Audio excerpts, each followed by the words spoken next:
The morning greeted me with the familiar silence of home. I looked down at my hands, not as strong as they used to be, but still steady. The coffee in my favorite ceramic mug from my trip to Seattle wafted from the spacious kitchen of my two-story house in the quiet neighborhood of Pine Bluff. Outside the window, dawn was breaking, coloring the sky a soft pink. My 65 years had not broken my posture. I was still upright, with the sturdy build of a man used to an active lifestyle. The wrinkles on my face, especially around my eyes, betrayed my character, stubborn but good-natured. My gray hair was neatly trimmed, the only luxury I allowed myself on a regular basis when I visited Sam's old barbershop on Main Street. My kitchen was cozy and functional, quality appliances that were several years old, a good oak table, comfortable chairs, and a good set of dishes. On the wall hung a picture of me, my late wife Eleanor, and our young daughter Arlene on a picnic by the lake. Next to it were several shots of Arlene during her college graduation and at her wedding. I sipped my coffee and looked at the clock. 6:30. Time to get ready for work. Although many people my age had long since retired, I couldn't imagine my life without a job. I washed my cup, set it neatly on the shelf, and headed into the bedroom to change. My closet consisted of good but discreet clothes, good quality jeans, plaid shirts made of natural fabrics, and a few pairs of comfortable boots. No designer labels on prominent places, no frills. Once dressed, I walked out onto the well-maintained porch where my trusty 1996 Ford pickup was waiting for me. Not new, but in excellent condition, impeccably maintained and shined. "Good morning, Mr. Priest," my neighbor, Mrs. Green, who was walking her dachshund, called out to me. "Good morning, Martha," I nodded. "How's your arthritis?" "Oh, thank you for asking. After that prescription you recommended, I feel much better," the old lady smiled. I smiled back and got into the pickup. The engine started the first time, purring like a kitten. I always kept an eye on its condition. It wasn't about the money, it was just that I valued reliability and was used to this car.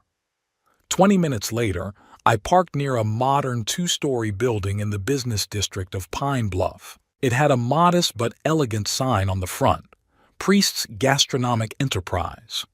There was nothing to suggest that this was the headquarters of a chain of 12 restaurants spread across 3 states. "Good morning, boss." Dorothy, my secretary of 18 years, greeted me. "Morning, Dot. Is there anything urgent?" I asked, heading toward my office. "The new restaurant in Little Rock called. The chef wants a meeting. Also, your daughter left a message asking me to call you back." I nodded and made my way to my office. Unlike the flashy offices of many businessmen, mine was functional and understated, a quality dark wood desk, a comfortable leather chair, several filing cabinets, and a modern computer that I used as needed. I started out 35 years ago with a small roadside cafe that I bought with the money I earned at the sawmill.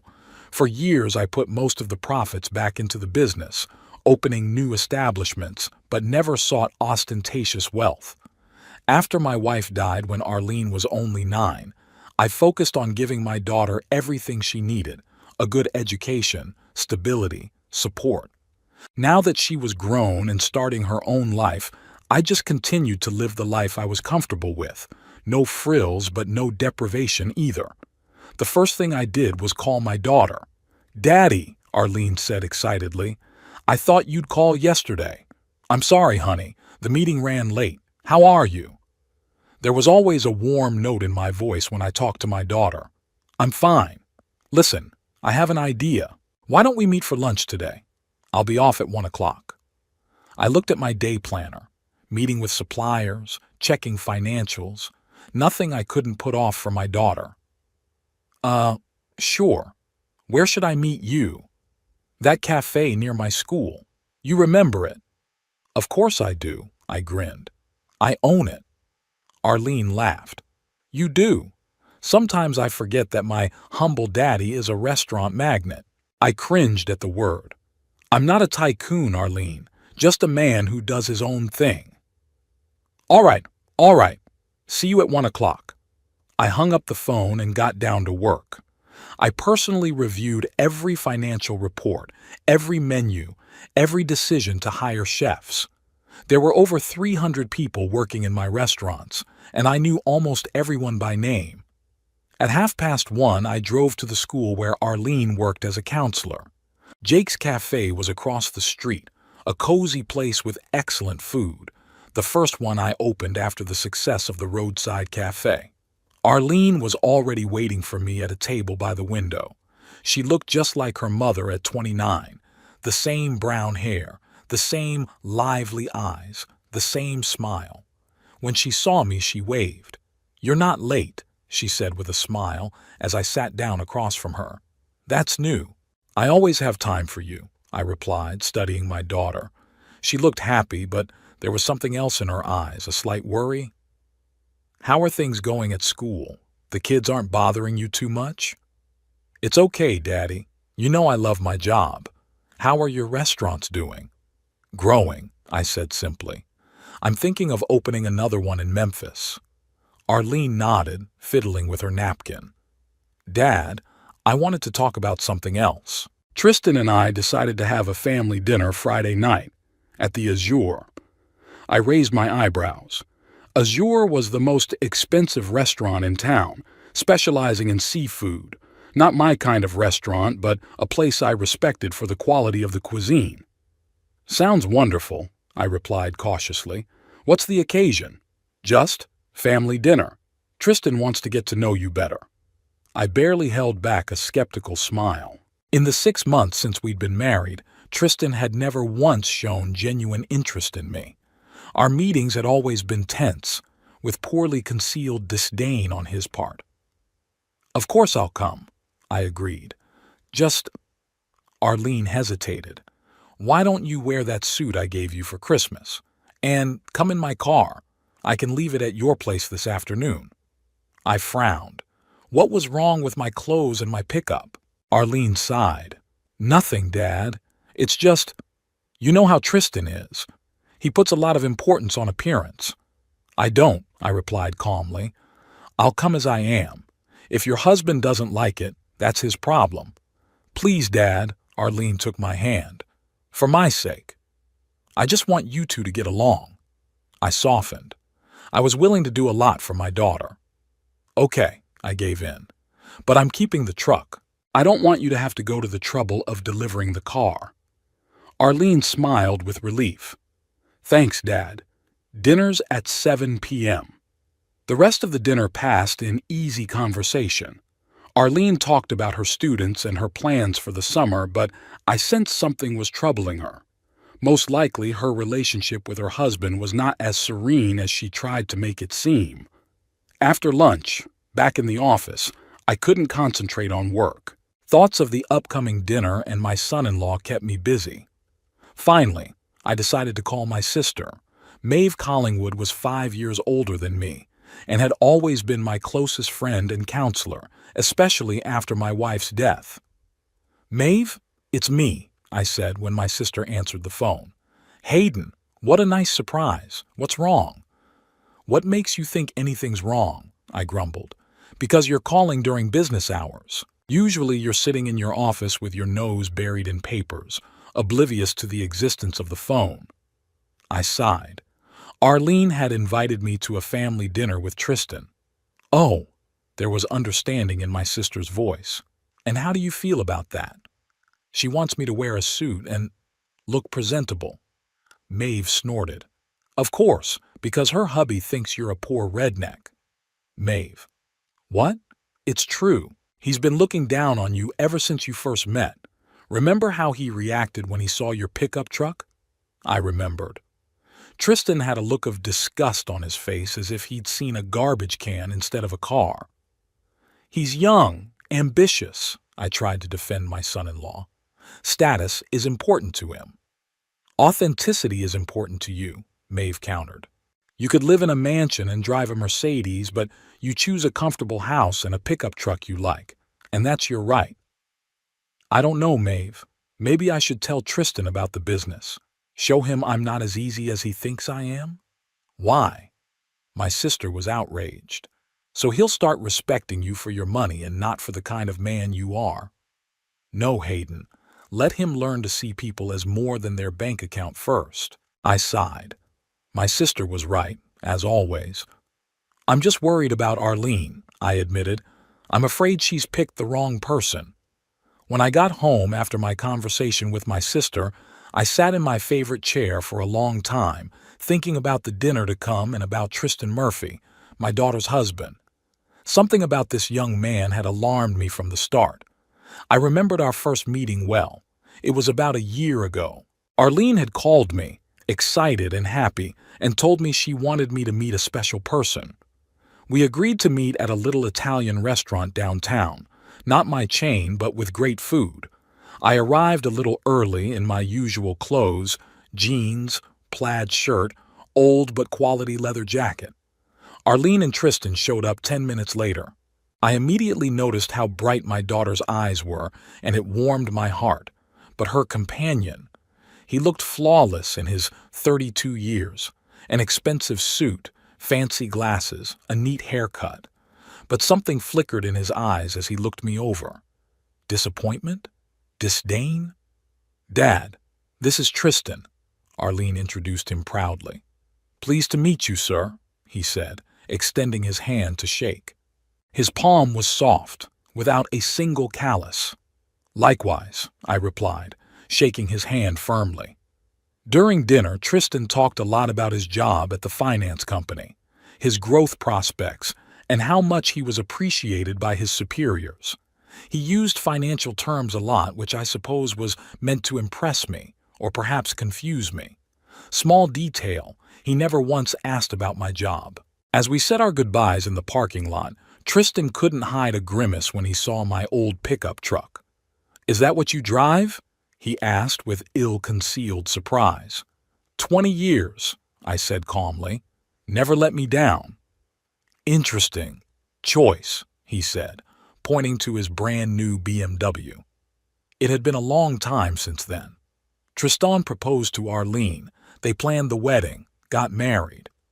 I tried to be there for her, to help, but the closer Tristan and I got to know each other, the colder our relationship became. I sighed and rubbed my eyes. Maybe I was being too hard on the guy. After all, he was making my daughter happy. At least, that's how it seemed to me. Lately, though, I'd noticed a shadow of worry in her eyes. I've been trying to build a relationship with my son-in-law. I invited him to go fishing. He declined, citing allergies. Offered to help with repairs on their new house. He said he'd hired professionals. I tried to talk about sports, politics, even his work, but each time I ran into a polite but impenetrable wall. One day I asked Arlene directly why her husband didn't seem to have any sympathy for me. "Dad, you're overreacting," she replied, avoiding my gaze. "Tristan is he's just different. He grew up in a family where everything was always the best, the most precious. He doesn't understand your lifestyle."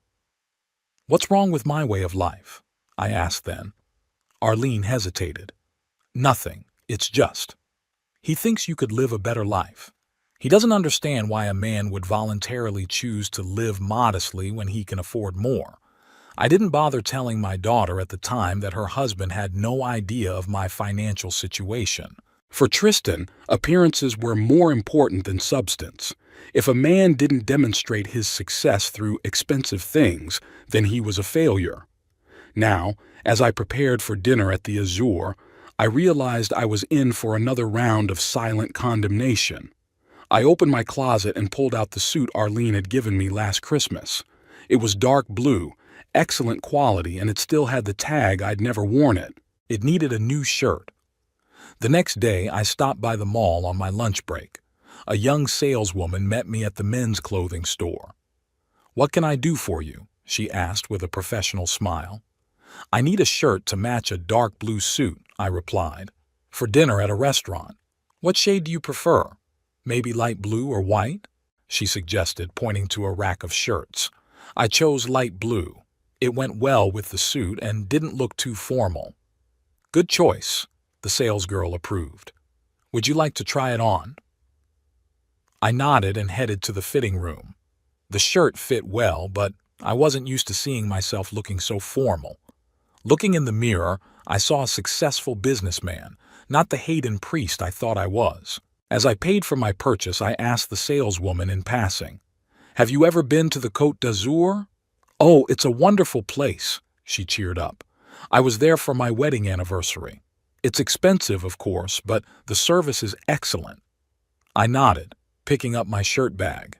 The idea of dining at a place like that with Tristan was making me more and more uneasy.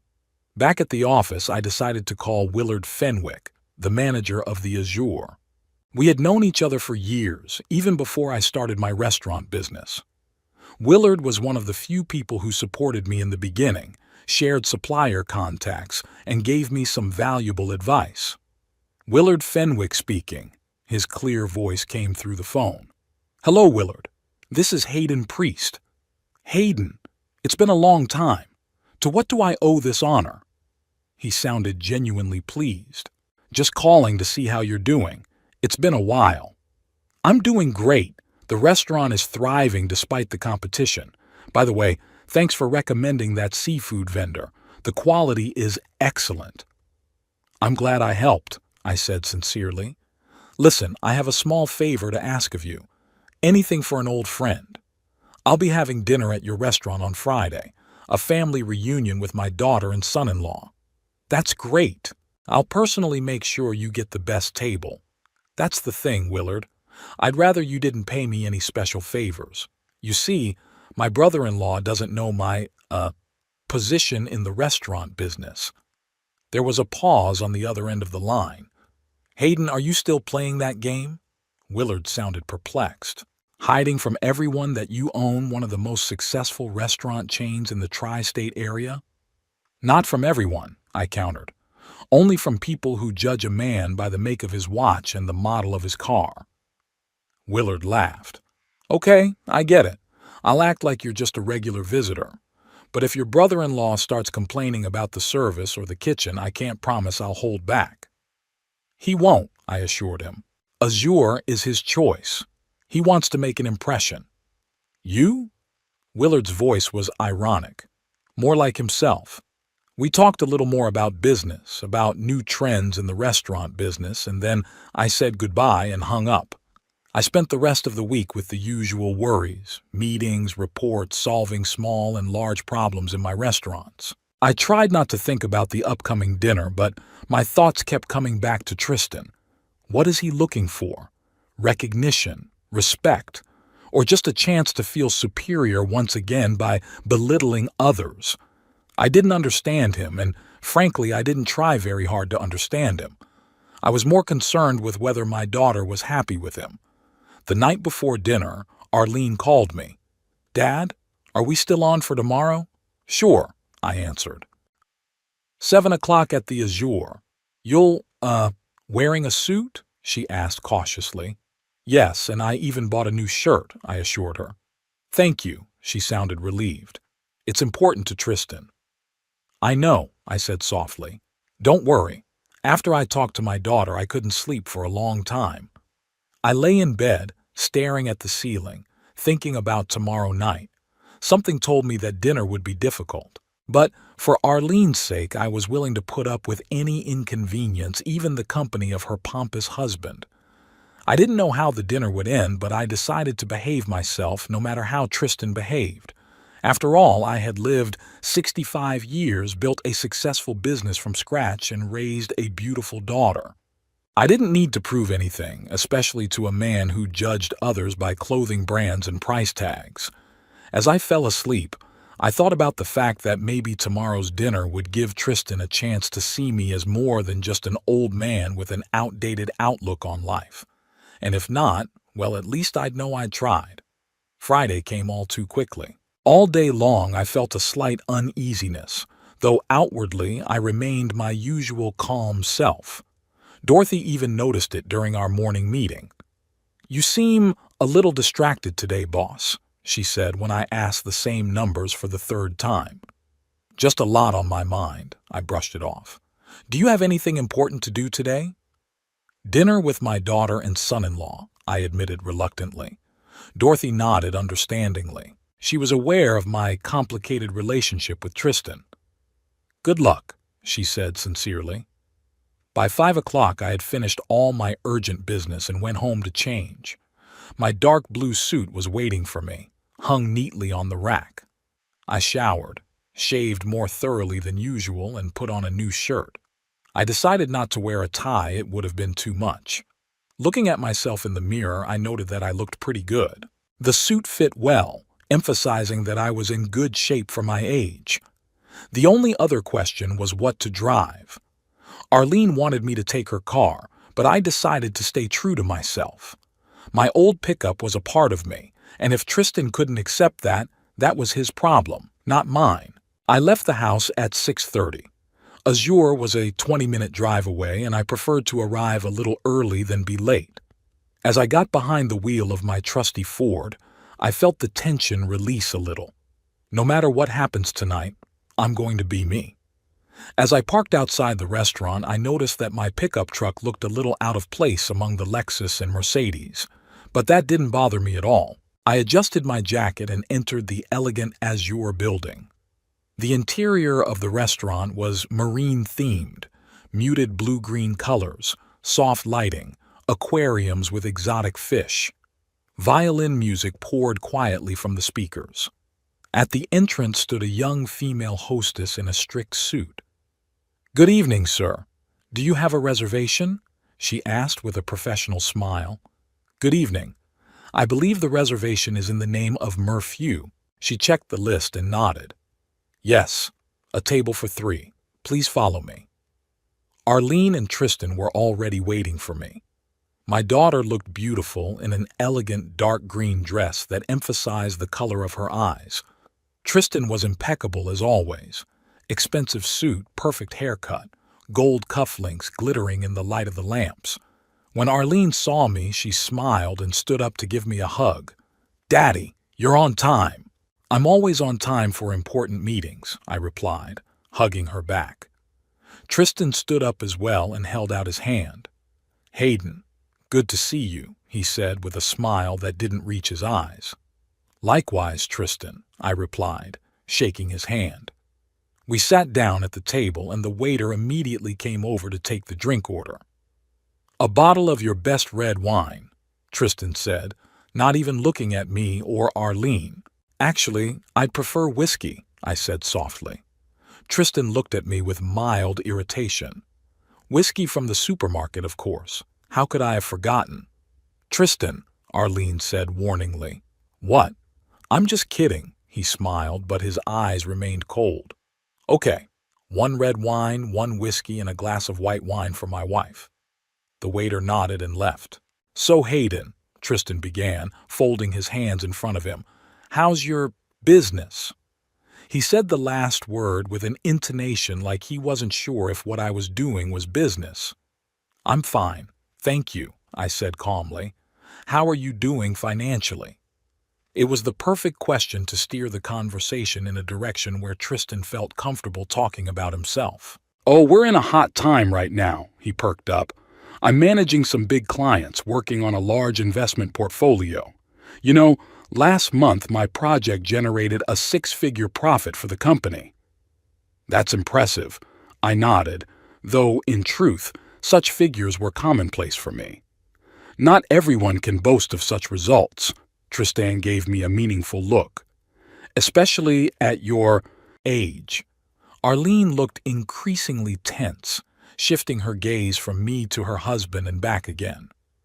"Dad's been thinking about expanding his business in Memphis lately," she said, trying to smooth over the awkwardness. "Really?" Tristan looked skeptical. "And how do you plan to finance this expansion? A bank loan?" "I have enough of my own money," I replied simply. Tristan grinned but didn't say anything because the waiter came back with our drinks. After we ordered, I chose steak, Arlene chose salmon, and Tristan chose some complicated French dish I couldn't remember the name of. The conversation returned to Tristan's work. "I've got my eye on a new car," he said, sipping his wine. "It's a late-model BMW with a full range of options." Your current car isn't that old, Arlene remarked. Honey, in my position, it's important to be up to par, Tristan explained condescendingly. Customers pay attention to such things. He turned his gaze back to me. By the way, Hayden, I notice you're still driving that old pickup truck. Have you thought about upgrading it? There are affordable models out there that look, decent. My pickup does its job just fine, I replied. Why change something that works? Maybe because some things get old, Tristan countered, like some approaches to business. I could feel the irritation building inside, but for Arlene's sake, I kept my cool. My approach to business is to provide a quality product and good service. That never gets old. It sounds nice, but in the real world, scale, innovation, ambition are important. Tristan made a broad gesture with his hand. That's why some people can afford to dine at places like this, and others. He didn't finish the sentence, but the look in his eyes spoke for him. Arlene looked like she was about to fall through the ground. I appreciate your opinion, Tristan, I said calmly. But success isn't just measured in money or status. Of course it is, he smiled indulgently. There's also moral satisfaction and all that. But between you and me, that's usually a consolation for those who couldn't achieve real success. I was ready to reply, but at that moment the waiter brought our dishes. As we ate, the conversation turned to more neutral topics: the weather, the news, the upcoming town festival. I noticed that Arlene gradually relaxed, and even Tristan became less sarcastic. After the main course, Tristan excused himself and headed for the restroom. As soon as he left, Arlene leaned over to me. I'm sorry, Dad, he's just nervous. Nervous? Why? I was surprised. There's trouble at the office. One of his projects is not as successful as he says. He's afraid of losing ground. I nodded, suddenly feeling something like sympathy for Tristan. Maybe his arrogance was just a defensive reaction? I don't take offense, sweetheart. Don't worry. Tristan returned and we ordered dessert. By this point, I was almost convinced that the evening wasn't as bad as I'd feared. But then Tristan decided to pick up where he'd left off. You know, Hayden, he said, cutting his chocolate cake, I've always admired people who can recognize when it's time to step aside and give way to the young. Perhaps you should think about selling your business, retire, enjoy a well-deserved vacation. Tristan! Arlene exclaimed indignantly. What? I'm just looking after your father's health, he replied innocently. At his age, the stress of running a business can be dangerous. I remained calm even though I was seething inside. Thanks for your concern, Tristan, but I'm in great shape, and my business brings me pleasure, not stress. Of course it does, he smiled indulgently. But you have to admit, a small roadside cafe is hardly comparable to what I do. The responsibility, the scale, the risks. At that moment, a tall, elegantly dressed middle-aged man approached our table. I recognized Willard Fenwick immediately. Good evening, ladies and gentlemen, he said with a professional smile. I hope you're enjoying yourselves. Everything is excellent, Tristan replied with the tone of voice that rich people used when speaking to the staff. Polite, but with a touch of superiority. Willard nodded, and then his gaze settled on me. I saw his eyes widen with surprise. Oh my God, Hayden Priest, he exclaimed. What an honor for us. Tristan looked at Willard, then at me. Do you two know each other? He asked with slight disbelief. Do I know you? Willard laughed. Mr. Priest is a legend in the restaurant business, one of the most successful restaurateurs in the tri-state area. I saw Tristan's face stretch in surprise. I have to admit, Willard continued, not noticing my son-in-law's growing confusion, we learned a lot of our supplier practices from Mr. Priest's chain of restaurants. His quality control system is the benchmark in the industry. Tristan shifted his gaze from Willard to me and back again, clearly not understanding what was going on. Are you talking about some other Hayden Priest? He finally squeezed out. What other Hayden Priest? Willard wondered. The founder and owner of Priest Gastronomic Enterprises, of course. 12 restaurants in 3 states, and that's just the beginning, as far as I know. The fork fell out of Tristan's hand and clattered against the plate. 12 restaurants? He muttered, looking at me with wide eyes. I kept my composure, though I had mixed feelings inside. On the one hand, the look on Tristan's face gave me a certain satisfaction. On the other, I didn't want to humiliate him, especially in front of Arlene. Willard is exaggerating, I said modestly. But yes, I own a chain of restaurants. Exaggerating? Willard laughed.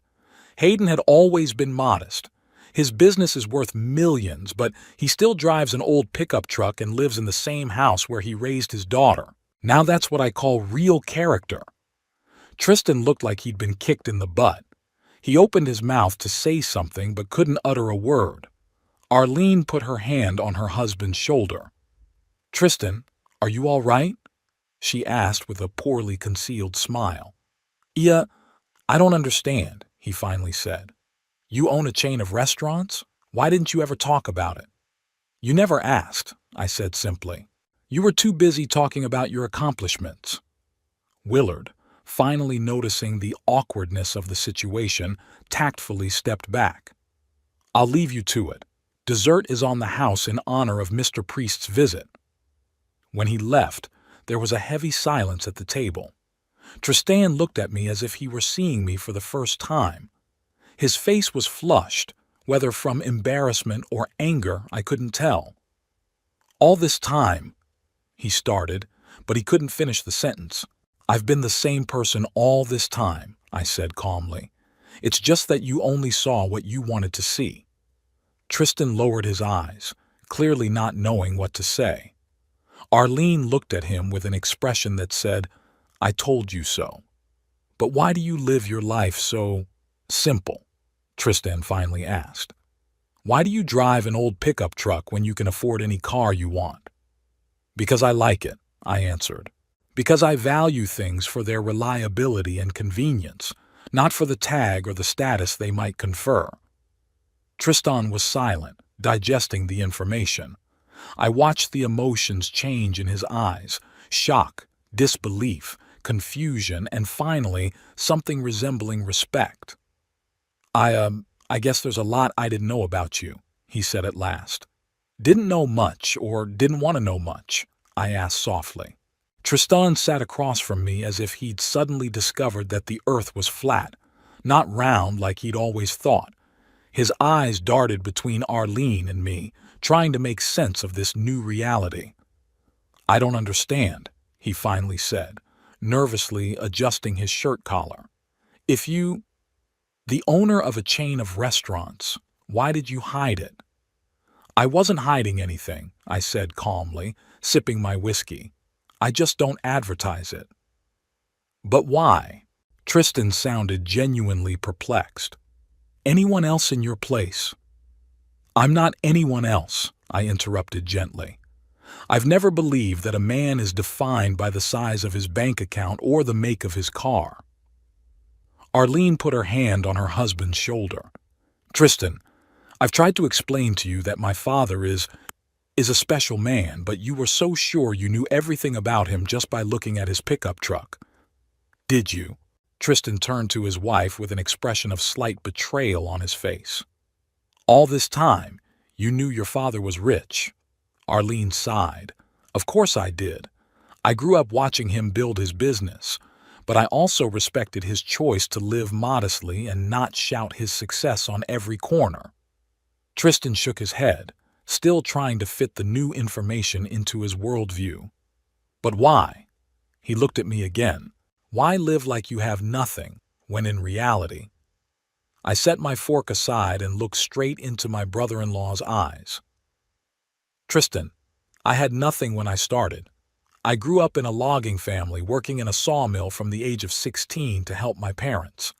I know what real poverty is, and I know that money doesn't make a person happier or better." I paused, gathering my thoughts. When I opened my first cafe, it was a tiny roadside restaurant with 4 tables and a prehistoric kitchen. I was the cook, the waiter, the cleaner. I put every penny of profit back into the business. Not because I wanted to get rich, but because I loved what I did. Tristan listened with growing interest. For the first time since we'd met, I saw curiosity in his eyes, not disdain. When Arlene was born, I knew I wanted to give her a future, but I also wanted to teach her the value of hard work, to respect people regardless of their position, to understand what was really important in life. Arlene smiled, her eyes filled with warmth. "And you succeeded, Daddy." Then, when Eleanor died, I paused, feeling the familiar ache at the mention of my late wife. A lot of things lost their meaning. The money, the status, the recognition, it all seemed so empty. I just kept doing what I knew how to do, running restaurants, taking care of my daughter. I sipped another sip of whiskey. The business was growing because I was putting my heart into it, not because I was chasing profits. And at some point I realized that it had become a real success. But by then I was used to the simple life and saw no reason to change it. Tristan shook his head, but now there was something like respect in his gaze. "But you could have, I don't know, live in a mansion, drive a Rolls-Royce, travel the world." "And what would that change?" I asked. "Would it make me a better father? A better businessman? A better man?" Tristan couldn't come up with an answer. "I'm not against luxury," I continued. "I just don't see the point of it if it doesn't make you happier. My house is comfortable, my car is reliable, my clothes are good. What more do you need?" At that moment, Willard came to our table, interrupting our conversation. "I hope everything is all right?" he asked, looking at our faces with obvious interest. "Everything's fine, Willard," I replied. "The dessert is excellent." "Glad to hear it. By the way, Hayden, I wanted to ask your opinion on the new seafood vendor. Their shrimp is amazing, but their prices—" "Send me their contacts and I'll look into it." I nodded. Willard turned to Tristan and Arlene. "You're lucky to have a father-in-law, young man. Half the restaurateurs in this town dream of getting advice from Hayden Priest. They study his management techniques in business school." Tristan looked like he'd been kicked in the butt again. "Really?" he muttered. "You bet," Willard exclaimed. "A threefold increase in business in 5 years in a recession is no joke. And his approach to human resources management is a story of its own. He has the lowest employee turnover in the industry." When Willard finally left, Tristan was silent for a while, twirling his wine glass in his hands. "Yeah, I don't know what to say," he finally said. "All this time I've been thinking—" "That I'm a loser?" I asked without resentment. "Well, looks can be deceiving." "But then why did you agree to this dinner?" Tristan suddenly asked. "Why let me act so arrogant when you knew the truth all along?" I looked at Arlene, then back at Tristan. "Because you're my daughter's husband, and I care that she's happy. I hoped we could find common ground despite our differences." Tristan lowered his eyes, clearly embarrassed. "I was being a jerk," he admitted quietly. "It happens," I replied magnanimously. "Everyone has weaknesses. But now that I know you're actually a successful businessman—" I raised my hand, stopping him. "Tristan, if you start respecting me just because you found out about my financial situation, then you haven't understood anything. Respect should be based on who a person is, not what they have." Arlene nodded, looking at me appreciatively. "Dad's right, Tristan. That's what he's always taught me." Tristan looked puzzled. "But in our world, people respect success, and success is measured by achievement, recognition, status." "Who decided that?" I asked. "Who says that someone who has an expensive car is more successful than someone who has a happy family, or that someone who lives in a mansion is better than someone who helps others?" Tristan opened his mouth to object, but then closed it, unable to find an argument. "You know," I continued more gently, "I'm not judging your ambition to succeed. Ambition is a good thing, but if you measure your worth only by material achievements, you'll never be truly satisfied." Because there will always be someone richer, with a more expensive car and a bigger house, Arlene added quietly. Tristan looked at both of us with the expression of a man trying to solve a complex puzzle. But if it's not money or status, what makes a person successful? He asked with genuine curiosity. That's for everyone to decide for themselves, I answered.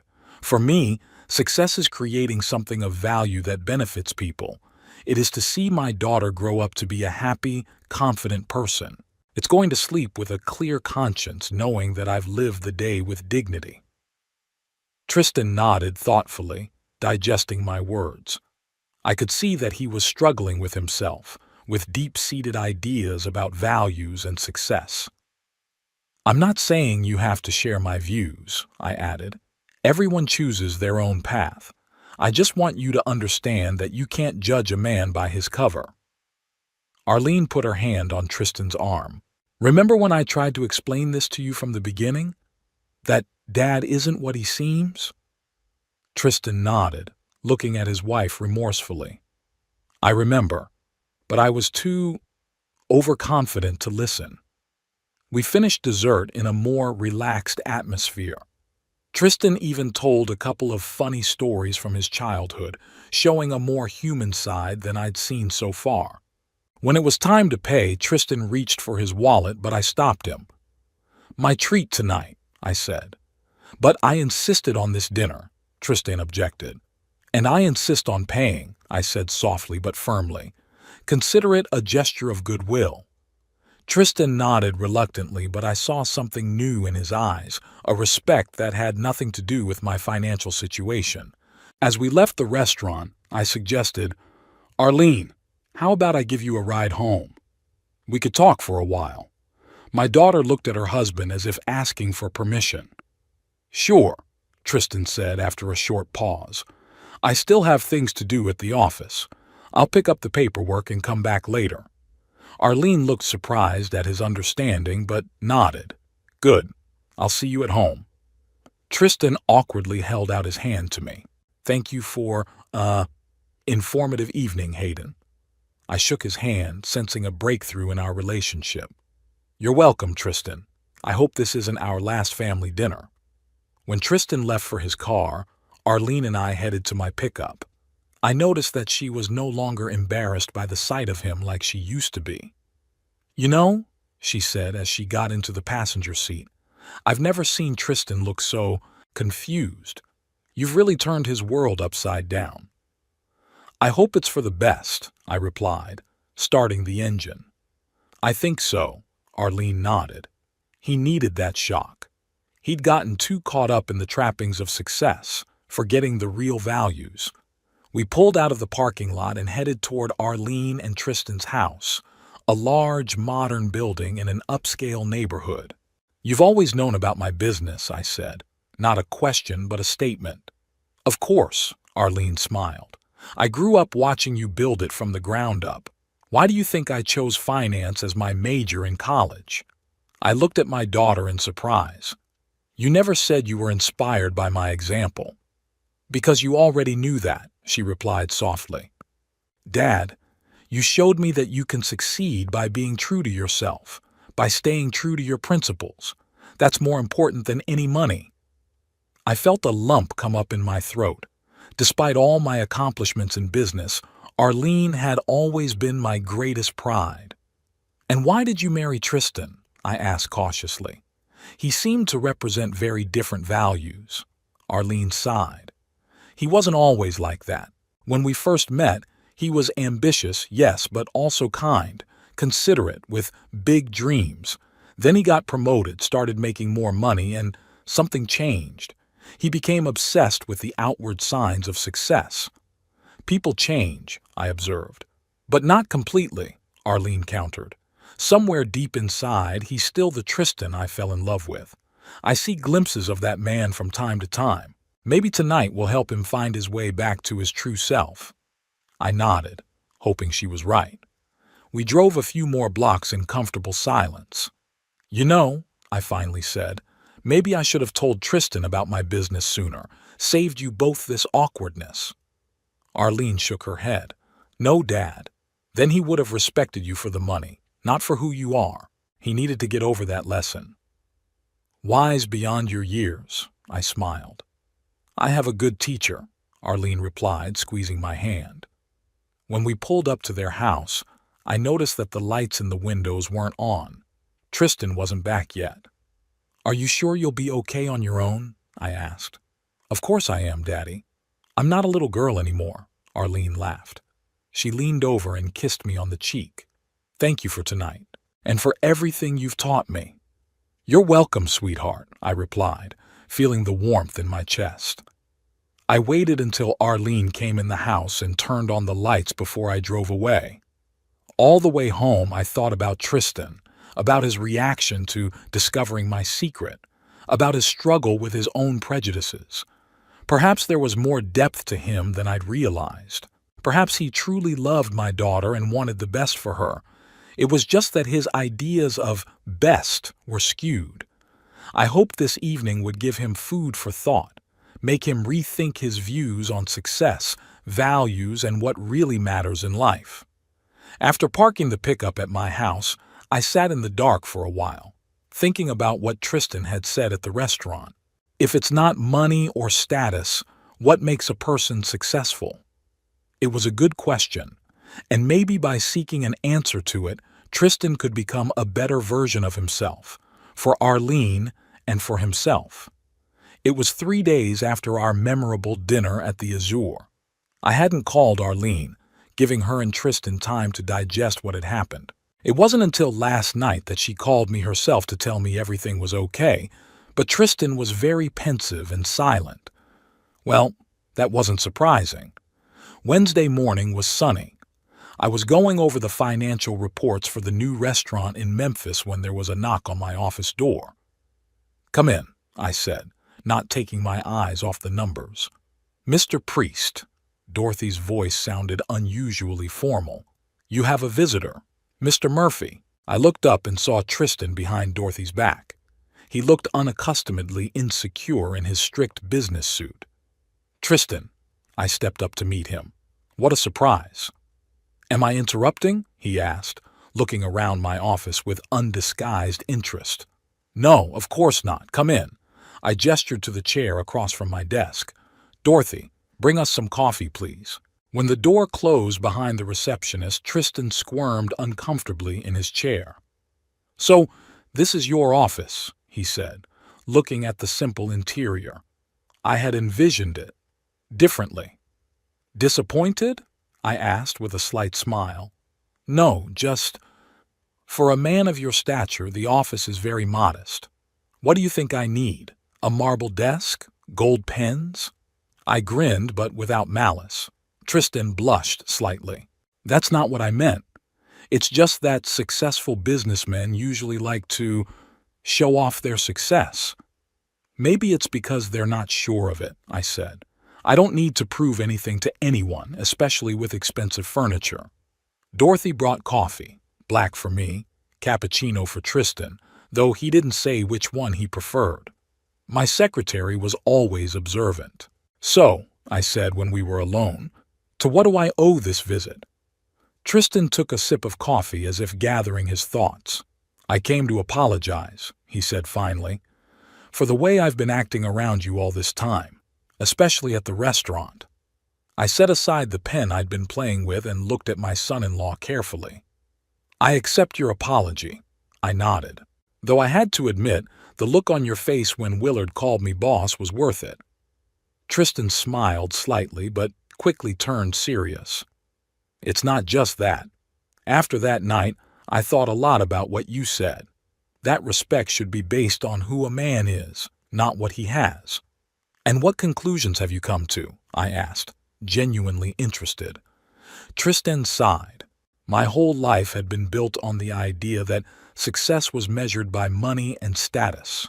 My father was a bank manager, and he always told me, Tristan, in this world only those who can afford the best are respected. I grew up with that belief. And you never doubted it? I asked softly. No, because it worked, Tristan answered honestly. The better I dressed, The more expensive my car was, the more respect I got. At least that's how it seemed to me. I nodded, understanding his logic. The world really does often work by such rules. And then I met you, Tristan continued. A man who, with millions, drives an old pickup truck and doesn't see a problem with it. Who doesn't think it's necessary to mention his business when you meet him. Who seems completely comfortable in his own skin without any of the trappings of success. And has that shattered your picture of the world? I suggested. Completely, Tristan admitted with a nervous chuckle. I couldn't understand how it was possible. Why would you give up the privileges that money gives you? I don't give up privileges, I clarified. I just choose the ones that really matter to me. The freedom to do what I love, the opportunity to help others, time with loved ones. Tristan nodded thoughtfully. You know, after that dinner, I couldn't sleep. I've been rethinking everything. Yesterday, I even gave up on buying a new car, even though I almost made a deal. You did? I raised my eyebrows. Yeah. He looked a little embarrassed. I realized that I was buying it not because I needed it, but because I wanted to impress my colleagues, and it seemed empty. I hid a smile as I watched the young man struggle with himself. Don't get me wrong, he added quickly. I'm not going to give up comfort or nice things. It's just, now I'm thinking about the reasons why I want them. That's a good start, I approved. Tristan took another sip of coffee, then set the cup firmly on the table. There's something else, he said. I wasn't just unfair to you because of my preconceptions about success. There was also jealousy. Jealousy? I wondered. Of your relationship with Arlene, Tristan admitted. She always talks about you with such admiration. Daddy taught me that. Daddy always said that. Sometimes I felt inadequate compared to you. I didn't expect such candor and I was touched. Tristan, Arlene loves you, I said seriously. She chose you to be her life partner. Just because she respects her father doesn't diminish her feelings for you. I realize that now, he nodded. But there was a time when I thought I had to prove to her that I was more successful than you, show her that she made the right choice. And that's why you tried so hard to emphasize my unsuccessfulness? I guessed. Tristan lowered his eyes. Yes, it was petty and undignified. I apologized. I looked at my brother-in-law with a new understanding. For the first time, I saw him not just as a smug upstart, but as a man with doubts, fears, and his own struggles. You know, I said after a pause, it took me 65 years to realize some things. You're on the right track and you're only 32. Tristan looked up, his eyes wide with gratitude. The truth is, I continued, I've been unfair to you too. I judged you by your suit and your car, just like you judged me by my pickup truck. We were both wrong. Maybe, Tristan agreed with a slight smile. But your judgment of me was closer to the truth than mine was of you. I laughed. Don't be too hard on yourself. We all make mistakes. It's important to learn from them. We finished our coffee and the conversation turned to lighter topics. Business, sports, future plans. I noticed that Tristan was really smart and observant when he wasn't trying to impress or prove his superiority. You know, I said as our conversation came to an end, I'd like to invite you and Arlene to dinner this Saturday, at my house. Tristan looked surprised. Are you sure? After the way I've been acting, it's in the past, I said. We'll start fresh. Then we'd love to come. Tristan nodded. Can I bring anything? Just good cheer, I smiled. And maybe a bottle of that red wine you ordered at the restaurant. It wasn't bad. Tristan looked genuinely pleased. It was a deal. As he was about to leave, I remembered something else. By the way, how's your project at the office? Arlene mentioned you were having some difficulties. Tristan froze in the doorway, his shoulders slightly tense. Did she tell you about it? Only that you were worried. No details. Tristan sighed. Yes, There are concerns. The investment portfolio I manage is not showing the expected returns. If the situation doesn't change, I could lose important clients. Do you want to talk about it? I suggested it. I'm not an expert in finance, but I have experience in solving business problems. Tristan hesitated for only a second. Actually, I'd really appreciate the advice. Then sit down. I pointed to the chair. I have another hour before my next meeting. We spent the next 45 minutes discussing Tristan's problems with the investment portfolio. I was impressed with his knowledge and analytical skills, but I noticed that he was too fixated on short-term results, neglecting long-term strategy. When I pointed this out, he was skeptical at first, but then began to see the logic in my arguments. "You know," he said, gathering up his papers, "I've never looked at the situation from that angle. I think your approach might work. Let me know if you need any more help," I offered. "And don't forget Saturday night dinner." "I will," Tristan nodded.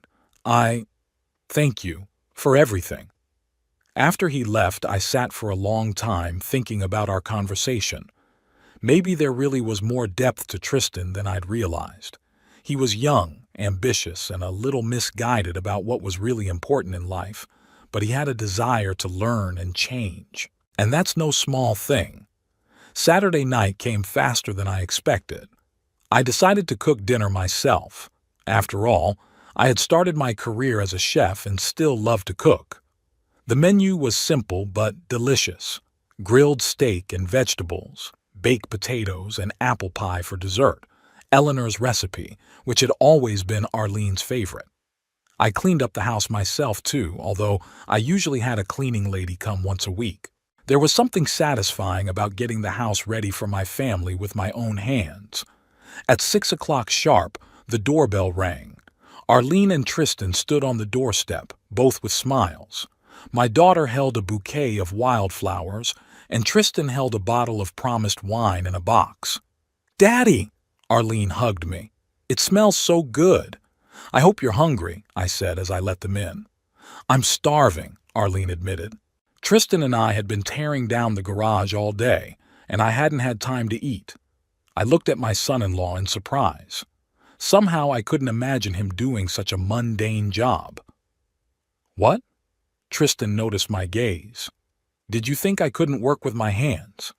"I admit, the thought crossed my mind," I said honestly. "I didn't grow up in as wealthy a family as you might think," Tristan explained. "My father worked hard to give us the best, but he also taught me that some things a man should be able to do on his own." I nodded, appreciating his candor. "By the way, this is for you." He handed me the box he was holding. "A small token of appreciation for your advice on my investment portfolio. It really helped." I opened the box and saw inside a beautiful handmade leather diary. "I noticed that you use a notebook," Tristan explained. "I thought you might like this one. It was made by a local craftsman." "Thank you," I said sincerely, appreciating the gift. Very practical and tasteful. We went into the kitchen where I was finishing the last of the preparations. Arlene volunteered to help with the serving, and Tristan opened the wine to let it breathe. "How long has it been since you've been here, Dad?" Arlene asked, setting the plates down. I wondered. "Probably about 2 months, since your housewarming." "That's too long," she shook her head. "We should see each other more often."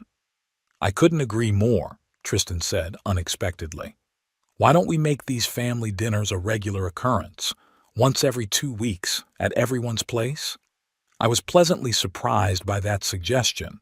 "I'd like that," I nodded. As we sat down at the table, I noticed Arlene watching Tristan and me furtively, as if expecting the tension to return. But her fears were not realized. The conversation flowed easily and casually. Tristan talked about his work, how he'd used my advice, and how it had helped him see the situation in a new light. "Did you know that your father is a business strategy genius?" he asked Arlene. "Of course I do," she smiled. "Why do you think I chose finance as my major? I wanted to be like him." "You never told me that," I was touched by her words. Because you already knew that, Dad, Arlene replied softly. After dinner, we moved into the living room with glasses of wine. The conversation turned to more personal topics, Arlene's childhood, my memories of her mother, even Tristan's youth. You know, he said at one point, when I was a teenager, I dreamed of being a musician, played guitar, even wrote songs. Really? Arlene was surprised. You never told me. Because it was stupid, Tristan shrugged. My father quickly explained to me that music was a hobby, not a profession for a serious man. So you quit? I asked. Yeah, in college. Focused on finance, just like my father had planned. It's a shame, I said sincerely. The world may have lost a good musician. Or gained a mediocre financier, Tristan said ironically. I wouldn't say that, I countered. From what I've seen, you're a very capable analyst. You're just perhaps too focused on short-term results. Tristan nodded thoughtfully. You know, after our conversation in your office, I've been rethinking a lot of things. Not just about work, but about life in general. I realized that I had always chased after quick results, immediate recognition. I never thought about the long term. That's normal at your age, I remarked. Youth is impatient. Maybe, Tristan agreed. But I'm beginning to realize the value of your approach. Building something solid that will stand the test of time, even if it means less glitz and bluster now. I looked at my son-in-law with growing respect. Perhaps there really was more depth to him than I had originally realized. It's always been obvious to me, I said. But everyone has to come to that realization in his own way.